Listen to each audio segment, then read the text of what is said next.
The following mini-series is brought to you and sponsored by Universal Tile. Listener discretion is advised. Dangerous streets in America. I heard that like 20 years ago. So I'm like, oh my God, I was working there. It was really scary. It was really fucking scary. Oh, no wonder I thought it was scary. Fuck. And so the night before, so I'm on, I'm doing drugs, I'm doing speed, and the truck drivers are all on speed and drinking and stuff. And it comes to be that next day I was supposed to go to the MEP station and go get in the military. So I was at Target and I got this pastel. I can tell this pastel little blouse, and pastel capri pants and some Keds, and I just look like the all American girl, right? And I go I go to the MEP station, and let me tell you, they didn't take my blood that day. That tells you something. They knew they did not take my fucking blood. To this day, I don't know what my blood type is. Okay. Okay. I had everybody fooled, right? And we get down to basic training, and they got us standing in a line. And this TI, she comes hauling ass around the corner. You see her feet before her head, just like, and she lands right in front of me, like nose to nose. And she goes, "This must be our Miss Press of the group." And I'm like, "Bitch, you don't even fucking know." Okay. The last fucking thing from Miss Okie dokie. I'm like, this is gonna be fucking fun. And they made me squad leader, cheerleader. I just got every leadership position in the military and promoted twice below the zone and every award and every fucking thing. I guess because I was just so independent and able to lead, and kind of fearless, So that's how that went. That's incredible. So, did you enjoy being was the military? Did you enjoy that time? Were you ready to get out by the time you were There was discharged? a huge drinking. I'm not gonna say culture. There was Okay. a huge work hard, play hard, work hard.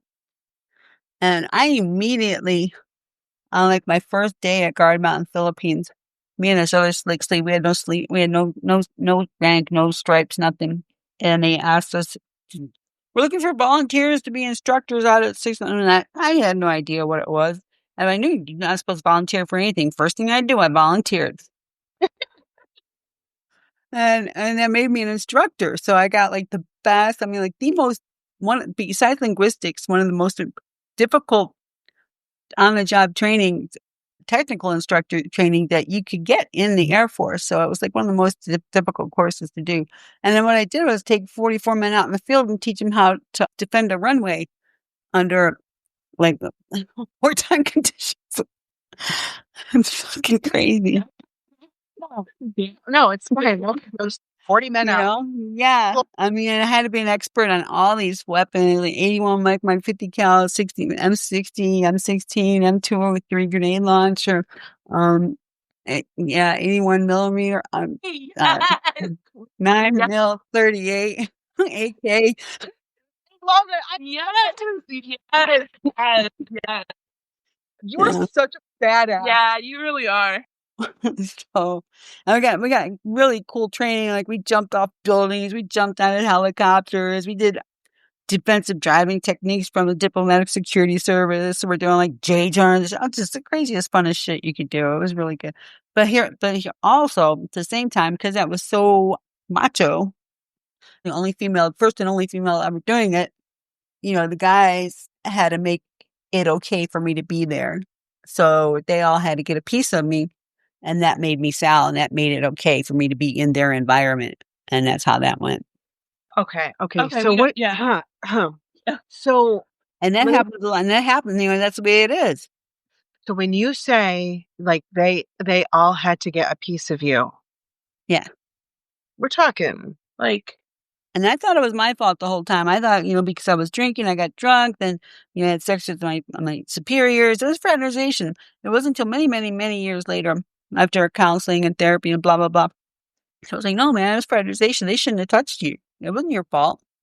So, And here, I but I processed it and I see it was just that, you would hope that it wouldn't still be happening today, but I guarantee you it is. I guarantee you it is. Cause that's how guys are going to, that's how guys are going to make it okay for women to be in their arena, you know?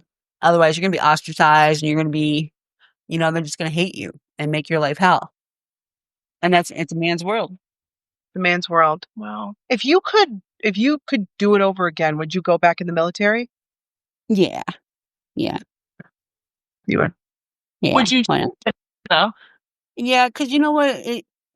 To try to go to third world countries and realize how good we got it here. I was in the Philippines for 4 years, so Hawaii doesn't even mean shit to me because it's like, yeah, I was in, I was in the, it's like the Philippines, man. I lived out in the fucking wood, in the jungle for 4 years, right? So tropical environments don't do it for me. Like, yeah, it's like the Philippines, so you know. But yeah, I would do it. Yeah, and then plus I have benefits, so I like that. That's a good thing. Benefits are very important. For sure. Yeah, so I have like I already have a I forget what you call it. Oh, my Sounds mind like just went. me with premenopause. See, I you already get have like a retirement package right there built in, So yeah, So how long was your military service?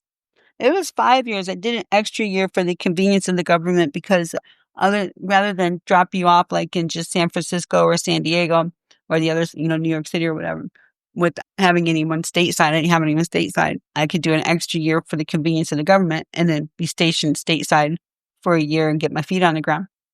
And so I did that. And actually, then there was Graham Rudman budget cuts and I got out 6 months early. So I did like 4.5 years.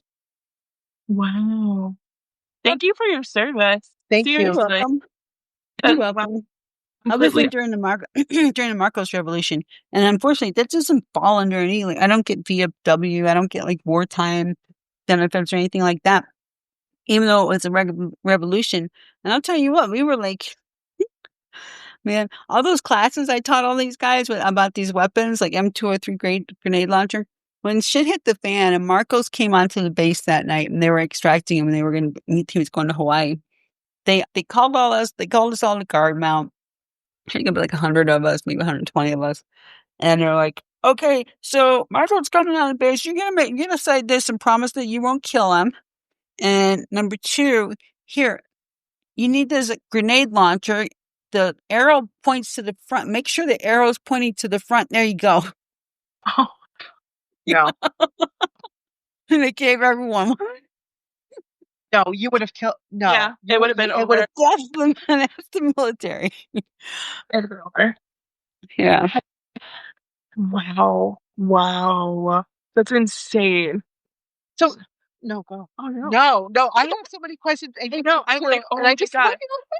Thank you. I saw the blonde bombshell that we were interviewing today, so I wanted to be a part of this. Well, I tried to get away Yeah. too.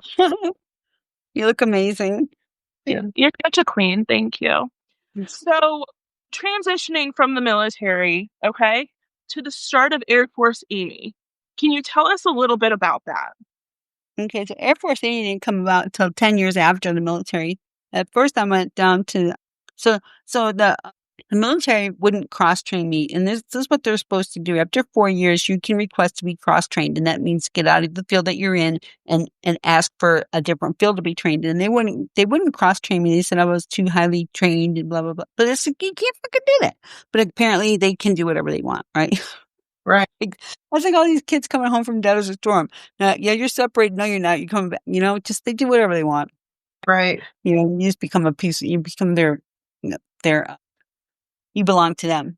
I mean, for example, like you can't get a sunburn while you're in the military. If you get a sunburn, it's destruction of government property, and you can get an Article 19. What? Because you're government property, you can't destruct government property. But anyhow, so they wouldn't cross train me, and they wouldn't give me a reenlistment bonus. I said, well, give me a reenlistment bonus. Everybody else does. And they wouldn't do that. And I said, fine, fuck it. I'm going to go down to brothels. And the reason that only was a thing was because at the age somewhere along the line, while I was hitchhiking around the country, when I'm on Highway 80 and I hear the girls from the Mustang Ranch on the CB catcalling the drivers. I'm like, what's that? And there's beautiful women. There's just 100 beautiful models, and it's in a palace. And I'm like, indoors? Yeah, I'm going to go there. Wait. Oh my God. What ranch was this that they Yeah. were? The Mustang Ranch on Highway 80. Oh A my Mustang. And that's God. what they used to do. And, back then it was all the ranches were on the CBs. There wasn't, there wasn't any other way to advertise. It's brilliant. Yeah. My dad used to have a CB on the car. I used to listen to it all the time. Sometimes they got naughty on there. Yeah, right? It's friggin' wild. They would use the CB, Shaba, and that is I so. would have never thought of That is so. But I frickin' did smart. wonder, how do you advertise now? Yeah. Back then that's how it was. Okay, so And word of mouth. you're like, you know what? I'm gonna go to one of the ranches. I was like, yeah, because I could go, be a prison guard or be a cop or something, unglamorous in Las Vegas. I was like, no way, man. I need to make a lot of money fast. And I think it was like 4 wine coolers that actually got me to, my whole Just for career started with a wine couple wine coolers coolers. before. Yeah. Oh Yeah. my goodness. Okay. So you ended up going to the They Mustang would get Ranch. you so wasted, huh? I wonder if they do today. I don't know. And we're going to. They really long necks too. That would get me wasted, man. But I didn't drink to get a buzz. I drank to get fucked. Okay. Right. Yeah. Okay, so you get to the ranch. What is it like when you get there? Yeah. Oh my God. Okay. So I go to interview, and the manager, this guy was screening. He's asking me all these questions. Do you have any bruises or tattoos? I'm like, no. Scars, no. All right, take your clothes. I wanted me to take my clothes off. And you're fucking mine. Jesus. Hell no. Because he wanted to know if I had any scars or tattoos. I says, buddy, I got a DD-214. I'll tell you that shit. I ain't taking my clothes off. I don't remember. I don't know if I really did or not. But he was like, so like met like a year later or something, and I'd always get in trouble for drinking too much or, being mean to customers after I had too much to drink. And he'd ask me, he's like, were you drunk with first day you got here? Yeah. So All right. I got fired from there twice, if not 3 times. Why? Why, Amy? Okay, so there's this one thing, they have this thing where they give commissions to limo drivers and taxi drivers from outside the house. They get like a 15, 20, 30% commission. The whole part, whatever I negotiate. Say I negotiate $1,000 and you're already getting my 50%. And you take this other 30% off the top and give it to some fucking driver that's not even allowed to solicit. It was just the luck of the draw that this guy got in his car. And you're going to give him 30%. So that's a 65%. I'm going to make 25% on this, 30% on this party. Yeah, you're fucking mine. Right. Right. So we weren't allowed to tell the customers that. And I had this guy that was just like, came in a limo and he didn't spend that much money, maybe $1,000. What And did he? my cut got that to be about nothing. And he just was that wanted more and more and more and just gave me a hard time. I said, buddy, you know what? You're not the only one fucking. And he said he wanted his money back. And I'm like, you know what? You're the only one fucking involved here. There's a lot of people involved here. It's the ranch, it's the driver, it's me. And I got fired for that. You were just speaking your Well, truth. I mean, facts. So yeah, it's just as well. I went back to work there recently and they're still assholes. So, Amy, do you stay at a ranch? Is it common for a legal courtesan to stay at a ranch for a long time, or is it short periods? Do you bounce a lot or do you stay a lot? And I tend to like to stay. I don't like the balance. It used to be where we were like nomads in the summertime. We'd come up north and work outside of Reno and Carson City. And then in the wintertime, we'd go down to Vegas and work outside of Vegas and Pahrump. And we just would migrate back and forth. And I had gotten fired at so many places. I mean, I'm fired or quit, fed up and quit. I'm just like, fuck this. And that's usually what happens. Too many rules, too much bullshit, for the amount of money. So Now, like, there's different counties have different ordinances. So in Nye County, outside of Las Vegas, they have what's it called, a 24-hour rule. If you leave the house for more than 24 hours, you have to get tested and wait 24 hours to come back in. So you go in and just stay for like a week, and they give you 2 days off or something like that. It used to be. But when I first started out, it was like they'd keep you 4 weeks, 6 weeks, 8 weeks at a time. Oh, yeah. But then you'd go home with like $60,000, $70,000 and think, oh, it was worth it. A long pause there, audience. And the long pause was because I looked at Shaba. Yeah. And then you're working with the other girl. You have peer pressure. You're buying homes, you're buying cars, you're buying these things, and you gotta keep up with the Joneses, and you're just ripping through all this money, and the house loves you for you to do that, so you have to keep working. They don't want you to stack it away or do anything smart with it. They want, especially if you're a moneymaker, they don't want you to just keep working.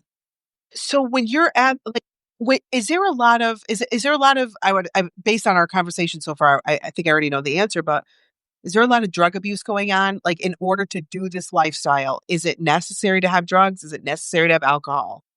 Well, this is what I tell the girls when I'm training them, when we're giving advice. I say, if you have to have a drink or a drug to do this job is not for you. Okay?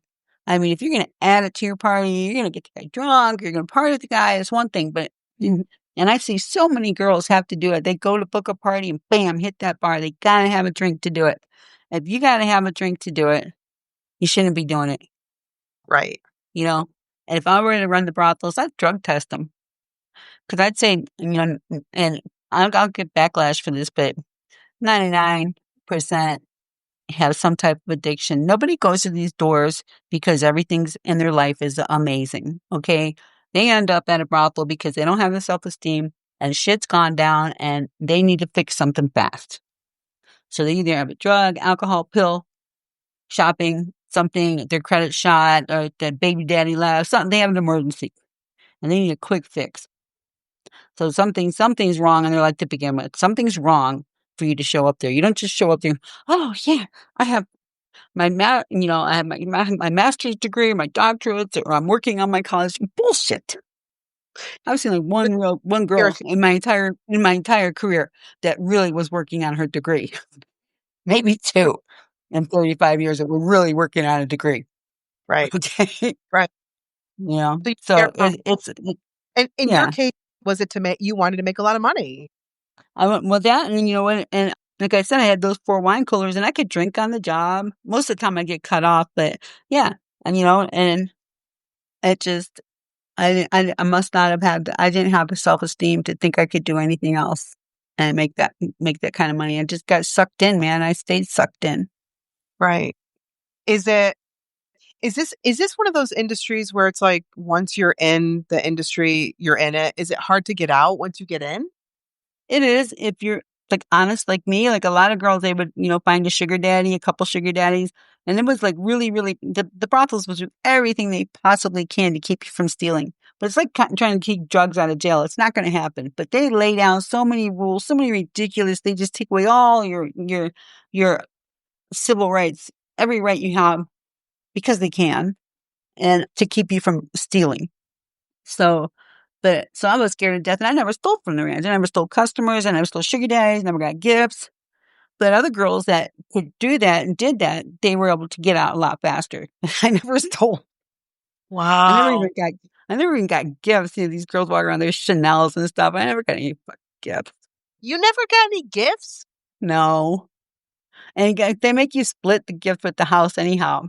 One time I did. I went to Vegas. This guy got me like $30,000 worth of Louis Vuitton. This concludes episode 2 of the 5-part series with Air Force Amy. Stay tuned for the next episode.